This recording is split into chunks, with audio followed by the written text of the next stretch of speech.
Welcome everybody. I am so happy. Today we are in conversation with Space Caviar with Sophia Pia, and we're really happy to continue our conversation about extractivism. We've been thinking a lot about non-material extractivism, in particular in regards to the city of Venice, and thinking about the biennial structure and the working conditions within it.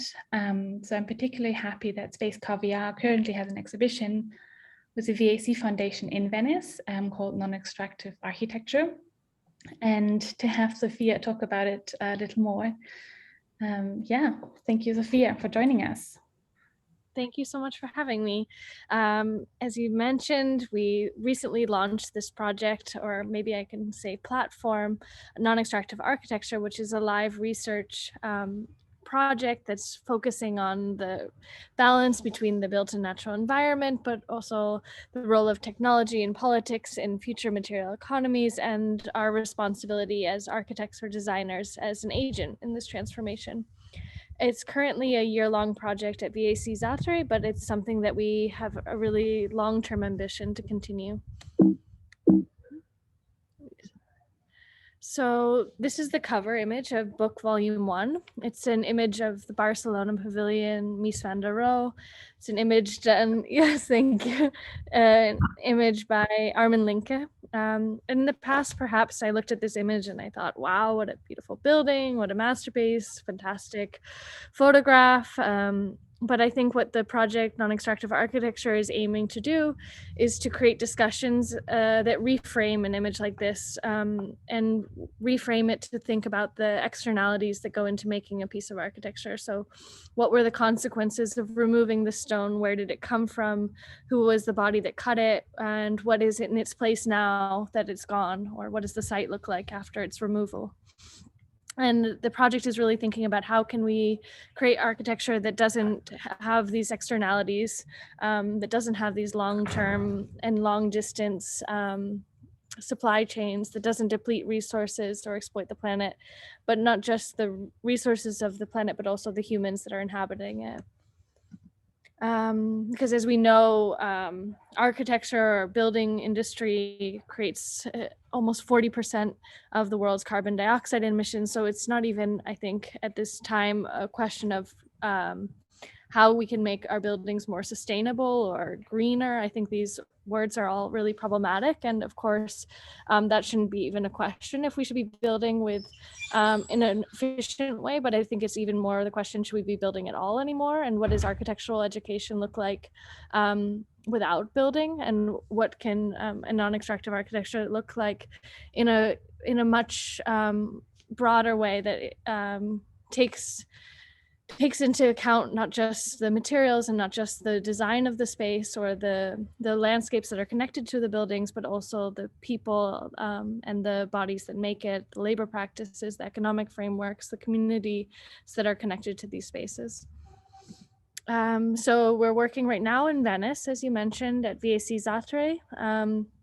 What the project is doing is, I think, rather than making an exhibition, it's trying to make a network. It's trying to make a platform for research, and also to imagine a form of architecture that creates and reflects an alternative value system, something different than what we've been maybe taught in the past in architectural schools.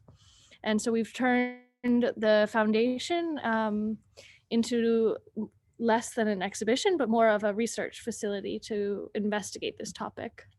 And we have a lot of questions, and we started the exhibition with a series of questions and a lot of conversations. And I think what this project is working in a way over the course of a year to define what is non-extractive architecture. And it's probably not a definition we will reach at the end or understand fully at the end.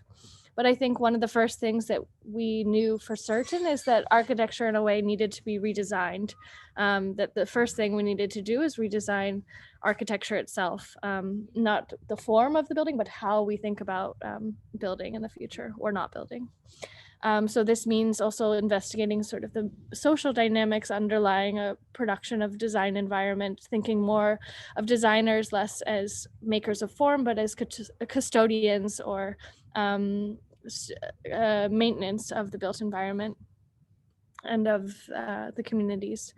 And we also think that one of the things that needs to be redesigned is the economic frameworks that are connected to architecture. So what if we redesigned our economies to favor that doesn't just look at prosperity linked with growth, that doesn't just think about that looks more at the sort of long-term well-being rather than just the short-term gains, but thinks about an economic framework that is much has a much longer timeline. And also supply chains and how we can look at material flows, energy flows, human flows, and the sort of invisible counter landscapes that emerge when making architecture. In a way, the Barcelona Pavilion example of the building that becomes a pit and vice versa, and also the bodies that dig that pit. So we started the project with a book, Non-Extractive Architecture Volume 1, and it's called Volume 1 because we plan over this coming year to produce Volume 2. So all of the research that we're doing currently in the foundation is leading towards the Volume 2 of the book. And this first book brought together a lot of designers, historians, geographers, but also philosophers, economics, artists, to question and create texts around the sort of historical notion of and theoretical basis that we could start the project on. Whereas Volume 2 will collect all of these case studies, all of the research that we're doing on site in Venice as a sort of handbook or toolbook on how we can make non-extractive architecture. And so here you can see some of the authors that contributed for the first volume. And that's currently out now with Sternberg Press. This is an image from the first volume by Charlotte Melter-Bartz, who's also continued to be a big part of the project in Venice. Here she's looking at all the elements that go into making a piece of architecture and talking about these connected landscapes that come from. Luke Jones was also part of the first volume of the book, as well as being one of the first research residents to join us in the spring. And here he's looking at the carbon flows between a forest and a building and the sort of layers that go into making a work of architecture. And he continued that research with us in Venice. So to make the project in Venice, we're working on several parallel initiatives, the main one being a research residency in which we've invited 10 international researchers to join us in Venice and together produce a public program of invited guests that we bring in to give weekly lectures or material workshops. And we publish all of this research weekly on the walls. And as you can see, maybe best, yeah. I'll show you again in another page, but all the walls are covered in pieces of paper. Let me see if I can go back. Nope. Oh, here. And it's a grid of paper. And so we started the exhibition with almost nothing in the space, a workshop space, which you'll see in the next slides, and white pieces of paper nailed on the walls. And although it might look like a very simple exhibition design framework, it gives us so much flexibility and allows for this research to really unfold, almost like the pages of the second volume of the book being produced on the walls slowly over the course of the year. And we turned the exhibition space really into, how can I go back? Sorry, into an open design studio, into our office space. These pages of paper are actually made from an invasive seaweed of the Venetian lagoon. It's by Favini.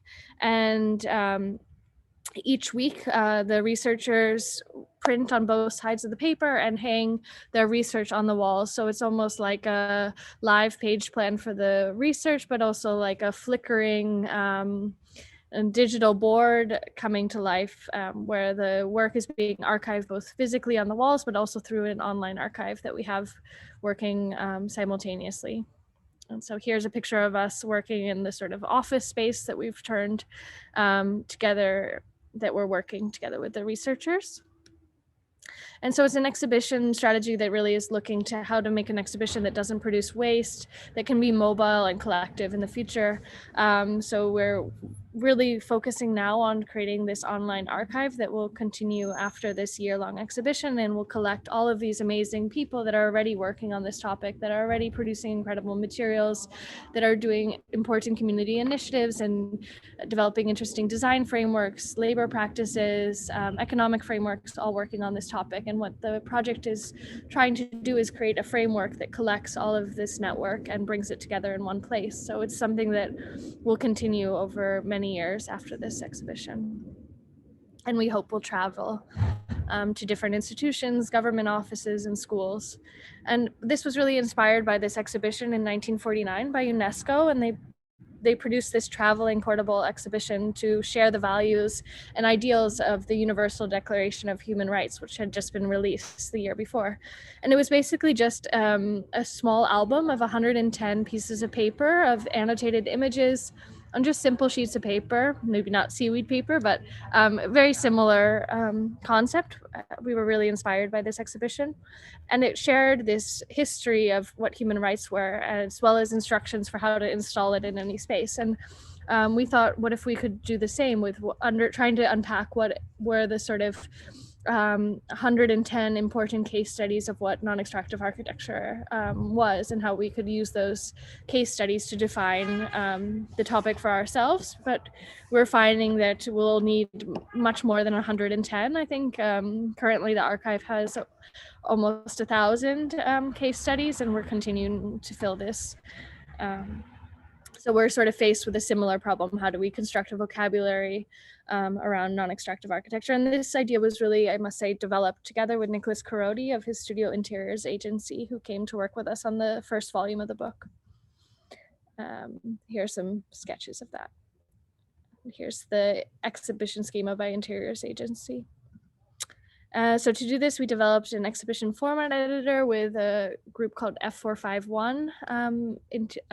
They're graphic designers in France, and it automates the research that we're producing in Palazzo delle Zattere into the exhibition form. So it does all of the sort of graphic design that we might need, and prints everything automatically, and allows us to store it in this online archive that we're developing. And this also removes this maybe often time-consuming labor that goes into making an exhibition, relying a lot on graphics and layouts of, and allows the researchers to more focus on just the research content that they're doing, as well as making a really easily downloadable and flexible exhibition design. So here we are testing some of these prints as tests. These are pictures from the first volume of the book by Armin Linke. And what the exhibition format editor also allows us to do is to map the imagery and the case studies along many sheets of papers as big as an entire wall down to one sheet of paper.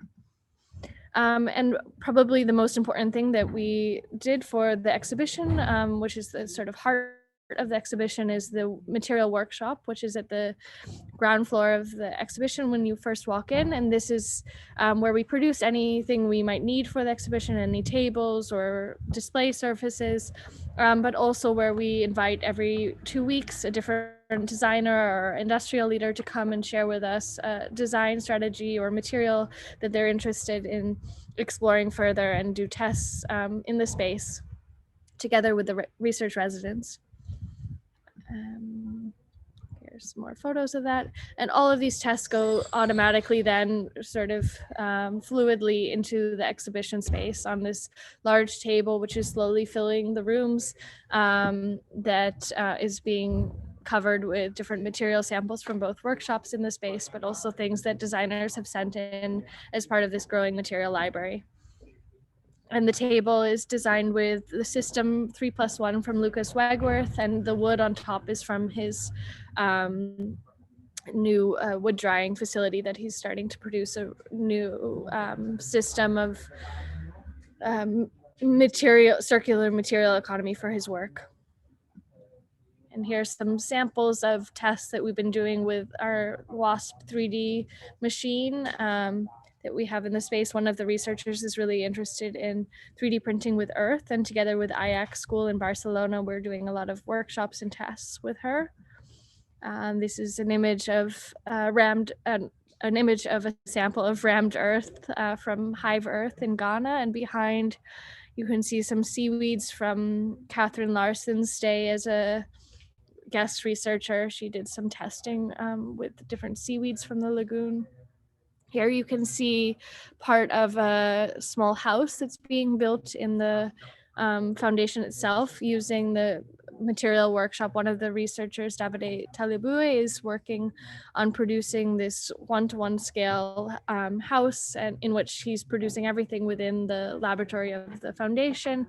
The first wall is made from CLT panel wood, cross-laminated timber that he's fixing together not with glue but with dowels that he cooks in a solar cooker. And behind there you see some of the research that's developing on the walls of case studies, and a 3D printer from WASP that Brenda Freitas is using in her research, another one of the researchers.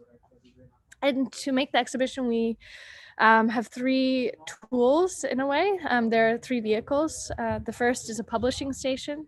These vehicles are produced by N55 XYZ Cargo, and they're all vehicles on wheels specifically because we really intend this exhibition to travel and continue after V-A-C Foundation. So the hope is that with these three tools, you could really produce the exhibition. The first is the publishing station, where you can print the research. The second, which I just showed, is the broadcasting station, where we share the research with guests and also host interviews and conversations.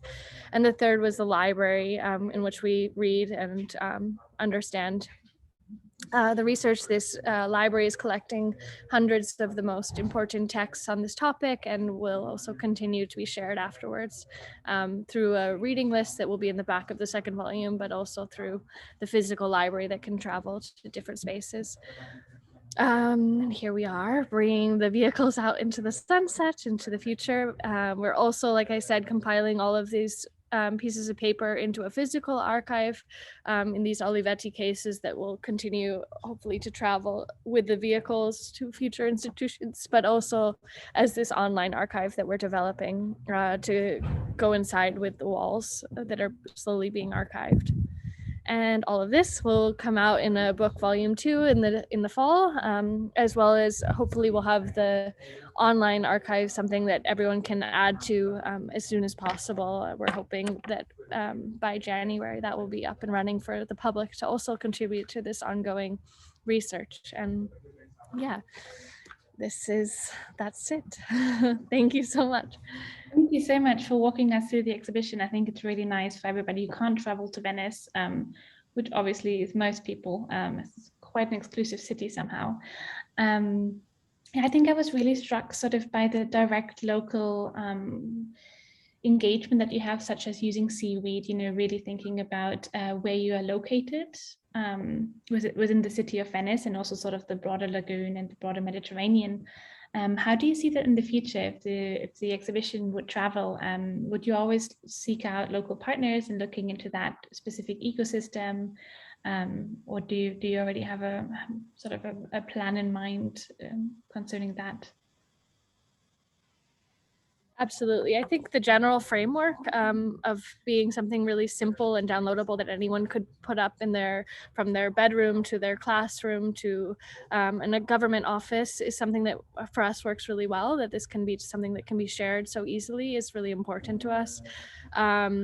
We really, from the beginning, the reason why we started an exhibition with nothing in the space other than a workshop and the pieces of paper on the wall was to emphasize exactly this, that we didn't want to do an exhibition that would be shipping artworks from around the world and making exhibition display systems and pedestals that would just be wasted after the exhibition. I think we would always be looking to work with a local partner. Anything that we need to build for an exhibition, Space Caviar in general, we always look to connect with whatever is an available resource on the site. I think there's really no reason to make projects that rely on these distances of shipping pedestals from Italy to New York to do the same exhibition. That just wouldn't make sense. So we're really interested in always looking to what's available, using materials as much as we can as a ready-made. So often when we do exhibition design with Space Caviar, we're going to the hardware store, we're seeing what's available that we can just use as a sort of, or in the building itself, how can we transform what already exists rather than making something new or producing something new for a space. That's always our first intention. So those tables were made from a wood of a fence that we found just thrown away, and we stripped down the pieces of wood of the fence and built this table legs with it. So there's always a lot you can find just by talking to people in the community. I think a lot of this project has been about forming a network in Venice of partners and people that we want to have relationships with. And so, of course, as this exhibition travels, it will reach new communities and make new partnerships and grow this network even further. And I think that's really exciting. Yeah, I think it's great because so often it's forgotten that there's this incredible local knowledge, particularly of, communities that are slightly on the fringe or that live somewhere in precarity and that are quite often not taken into consideration. I think there's so much conversation now about the importance of local knowledge and how that can inform, scientific conversations that look sort of more at this planetary concerns. And I was quite struck, you were in conversation with Benjamin Bratton, and you asked him, how will we remake ourselves so that we can remake our planet? So I kind of wanted to reflect that and see if you have an answer to that. So Benjamin is running, currently directing the project, the terraforming at Strelka Institute.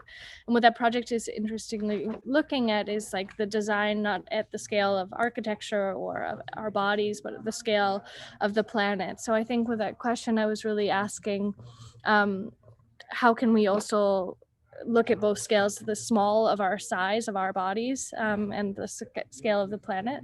And for me, I think what it comes down to is really education. I think that we need to start with probably education to shift the way that we design, to shift the way that we build or live in the world. And I think that education is such a powerful tool in this. And I think that's also what Benjamin is working on with his project, the terraforming at Strelka Institute, because that's also in a way an educational platform. But I think it really could start by simply a reframing of how we teach architecture, going back to the beginning of what I was saying of maybe that we don't need to build anymore. So if that is the case, then how do we teach that in architectural schools? Maybe the assignment shouldn't be to learn how to make a housing block. Maybe it should learn how to renovate or maintain or care of existing buildings. Maybe it should learn to create buildings that have embedded material passports that can be disassembled and rearranged. Maybe it should be a conversation about creating policies and economic frameworks and community initiatives rather than built form. So I think a lot of this goes down to like what kind of professors, what kind of assignments we're giving the students in the future. And I think that is such a powerful tool to how to shape the field of architecture.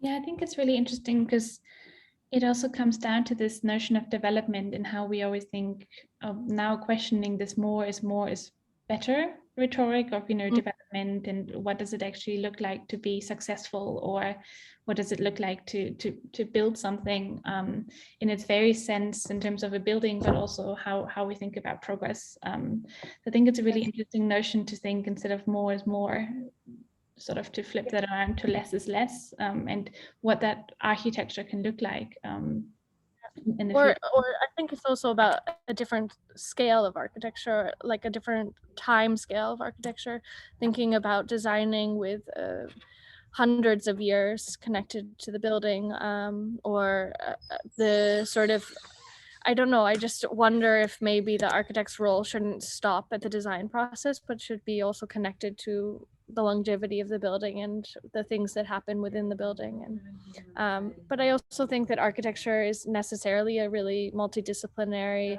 and community driven and necessary to be a really collaborative project that involves a lot of different disciplines. And I think the more that we can look at architecture as something that necessarily involves scientists, involves policymakers, involves politicians, economists, artists, as all part of the process of making a building, if we are to make buildings, then I think that's a really interesting way to practice. And so maybe architecture as a field just needs to become much more collaborative, much more moving away from the sort of star architect profile, but more towards collective, practice. Yeah. And that's why we're making this research platform so public and involving as many, turning all the exhibition budget, instead of making a fancy shiny exhibition, instead using all the budget to bring in all of these voices, and every week bringing in different people to have conversations with, because for us it's all about this community. It's how we can design in the future.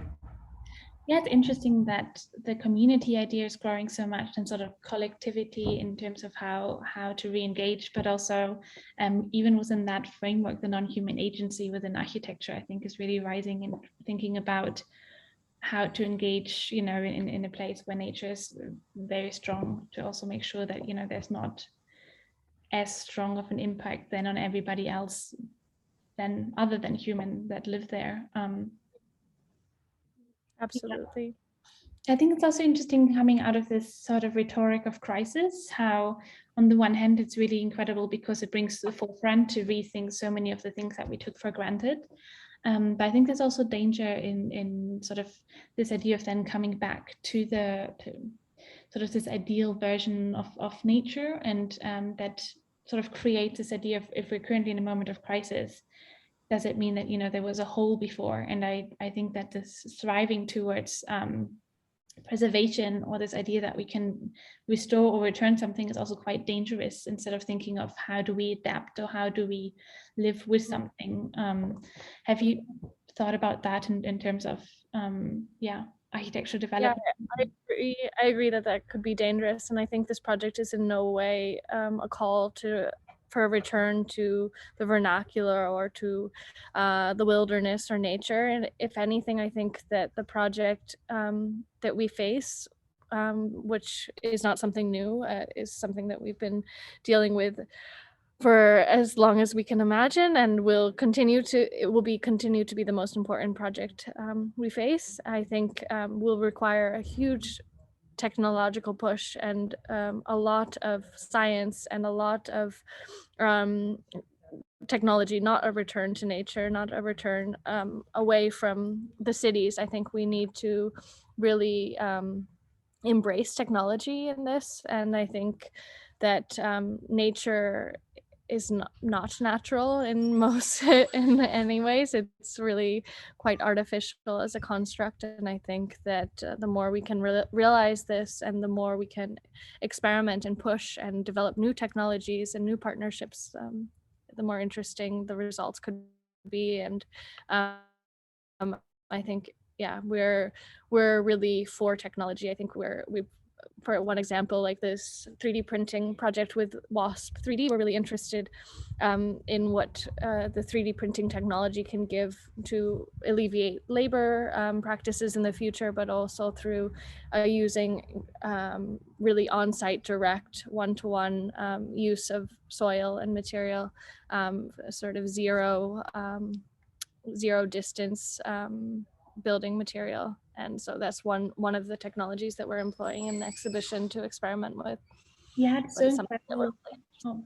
Yeah. To me, how integral sort of the exhibition realm, sort of the laboratory, the production itself, how it's literally all one space, and how so there's absolute transparency of learning space versus something that instead of, you don't see a finished product, but you very much see the technology part, the human research, the raw material. I think it's very incredible because there's not this division between the labor that goes into the exhibition, or the thought that you have, and sort of this ever-changing thing that how you explained, you change it all the time, where people can really see also how it develops, how it's changing, and how you might redirect in one direction or the other, because I think there's this constant pressure at the moment also within the academic community to publish and to have something finished, and same with exhibition where you're like, okay, now we're open, we've done it, it's perfect, and we've kind of done this topic, and that's very, it limits your interaction with the theme or your deeper engagement. So to just say, this is, there's no end in sight, this is what you said, exactly. thousands of projects. Yeah, exactly. And in a way, a project like this has to have no end in sight. If we made an exhibition and we were like, here's the answer, here's all the 100 best projects on this topic, I mean, how boring and how short-sighted that would be, because a project like this necessarily has to have no end. Like, we have to continue this work, and we feel an urgency to do that. And we want to do that with as many interesting people we can bring into our network as possible to take on this challenge. And so we're just really happy to use this space of V-A-C as a platform to launch this project, but we really are looking forward to it continuing. And I have to say that incredible kudos to V-A-C Foundation for supporting this and for believing in an exhibition. I think not a lot of foundations, if you come to them and you say, well, we want to start an exhibition with nothing in your space, and we promise that we will fill it with interesting people over the year, but we don't know what it will look like. We don't know what the results will be. We don't know if it will be photographable or Instagrammable. And I think it was a really nice thing to see how open they were to this concept and how encouraging and supportive they've been of the project. And it has allowed us to develop it in such an open way, taking a lot of risks, and just being really opening the doors to a public of it, what a design studio looks like, like you said, the behind the scenes of a space. Yeah, I think it's also really nice to invite sort of some of the non so comfortable discussions, what you said, there's a certain sense of complicity whenever you as a stranger work in a city that's already as precarious as Venice, and then to openly invite such engagement and to say, there's so many of the local spaces that are also featured in the exhibition. We really critically think about our own sort of complicity in such things, but then also we try to have this space that we just allow people to create whatever they want, and therefore sort of this questions, how do we create a space as an institution that doesn't dictate the outcome, but that says this is where the conversation will take us, and it might get really uncomfortable because there's always a level of complicity in terms of where money comes from in these questions, but also if you talk about them, that brings so much more openness to them, because of course we all work in institutional realms, and it's quite important, I think, to then sort of give that space to conversation. Maybe that's also a really good end note. We're also thank you for coming. If anybody has any questions, please write us, please reach out. I'm sure this is not the end of the conversation, so we're always trying to be as open as possible. Thanks again for joining me. It was really, really nice to learn more about for having us, and I really hope that this can be the start of conversations with you and your team, and I really look forward to seeing more of what you're up to. Thank you so much. Can't wait for the second volume. Yes. All right. Have a great day. Thanks so much. Thank you. You too. Bye.